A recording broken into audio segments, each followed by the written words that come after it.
Hey there, wonderful viewers! Welcome back to another episode of Reactoon Podcast. I'm your host, Mr. Meta.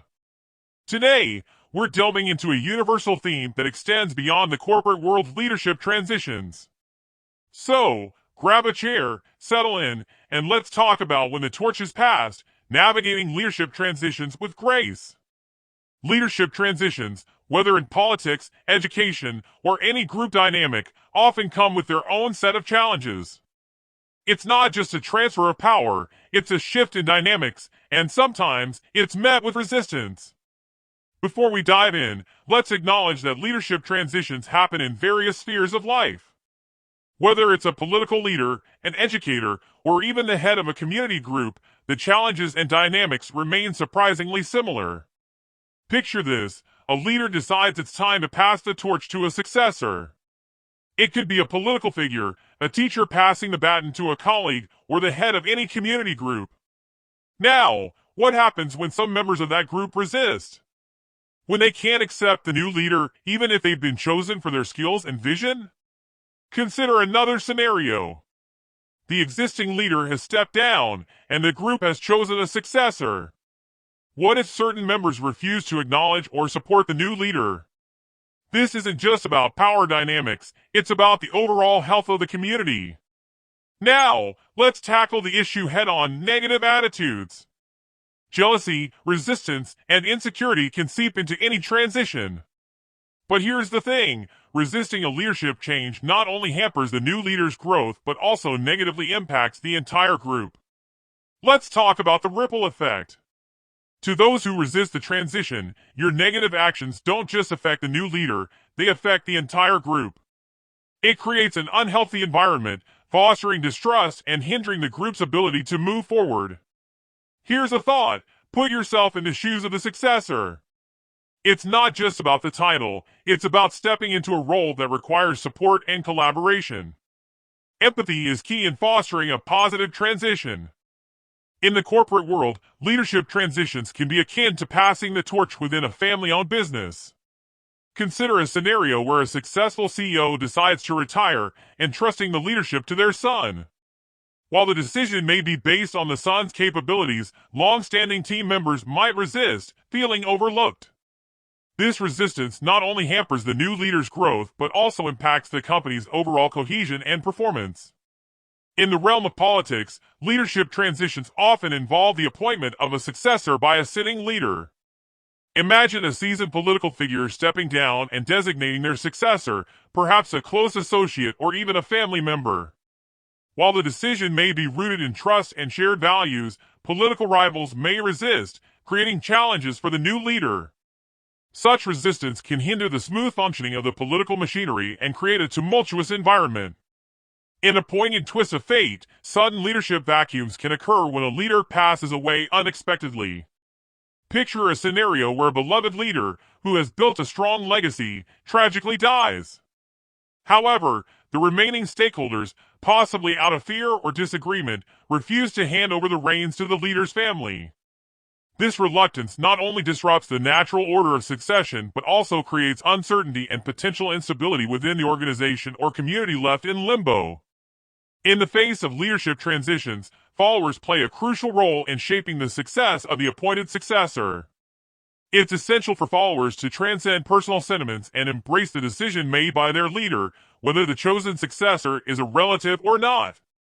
Demonstrating loyalty and support during this transitional period is not only a testament to the follower's commitment but also a catalyst for the new leader's confidence and effectiveness. Acceptance and unity in such moments are the cornerstones for the seamless continuation of the organization's vision and mission, ensuring a harmonious transition and fostering a resilient team spirit. When committed to a cause championed by a leader, one's allegiance should extend beyond titles or positions.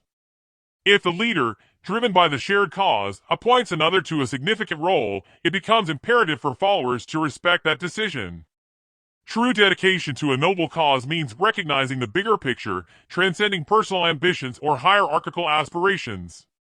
Jealousy, in such instances, reveals a misalignment with the genuine purpose of the organization, exposing ulterior motives that betray the cause. In essence, those driven by self-interest over the collective goal cease to be true followers, jeopardizing the integrity of the cause they initially claimed to support.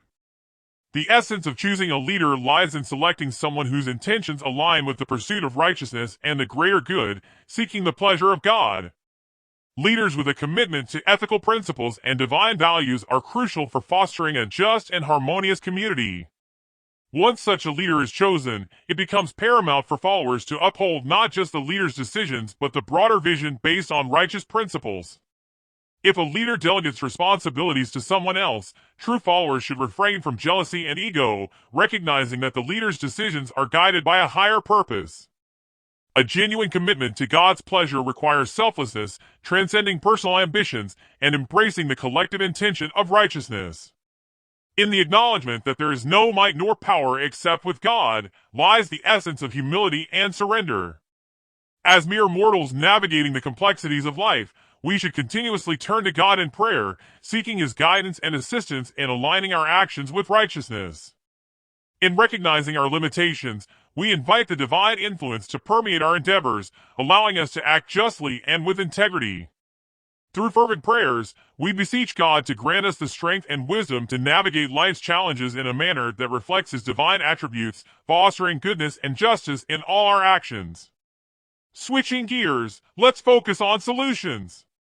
There are countless examples of successful transitions. Open communication, mentorship, and collaborative efforts can pave the way for a smoother changeover, regardless of the leadership type. In the course of a leader's lifetime, strategic decisions on leadership transitions should be made with a discerning eye. A judicious leader must appoint individuals to key roles, whether they be family members, sons, or unrelated individuals, based solely on merit. This includes the designation of sub-leaders for specific roles within the organization. Once these appointments are made, the team's commitment to respecting and supporting these decisions becomes paramount, ensuring a collaborative and productive working environment under the appointed sub-leaders. However, when considering leadership transitions after a leader's passing, a different approach is prudent. In this scenario, the organization's top echelon should collectively and objectively determine the successor based on merit, competence, and the ability to carry forth the leader's vision. This decision should transcend familial considerations, ensuring that the most capable individual assumes the leadership mantle. Moreover, if the leadership transitions to someone outside the family posthumously, it is paramount for the new leader to exhibit due care and respect to the family of the departed leader. This dual approach, emphasizing meritocracy during succession planning and advocating for empathy after a leader's demise, serves to harmoniously balance organizational continuity and familial considerations. In the intricate dynamics of succession planning, it's not uncommon for followers to grapple with a perception that familial connections may cloud objective merit-based decisions. If followers, in their wisdom, choose a leader based on merit, even if that leader happens to be a family member, the accusations of nepotism should be dispelled. The emphasis should be on meritocracy, recognizing that familial relationships alone don't guarantee success. It's crucial for followers to appreciate that leaders are chosen based on their competence and alignment with organizational values, and merit should always take precedence over preconceived notions of nepotism. Open communication and transparency in the selection process can help mitigate such misunderstandings and foster trust within the organization. When discord arises between one's beliefs and the leader's vision, and a genuine alignment seems impossible, the most honorable course is to gracefully step away from the group. Choosing to depart with dignity rather than harboring dissent within fosters a healthier environment for both the individual and the collective.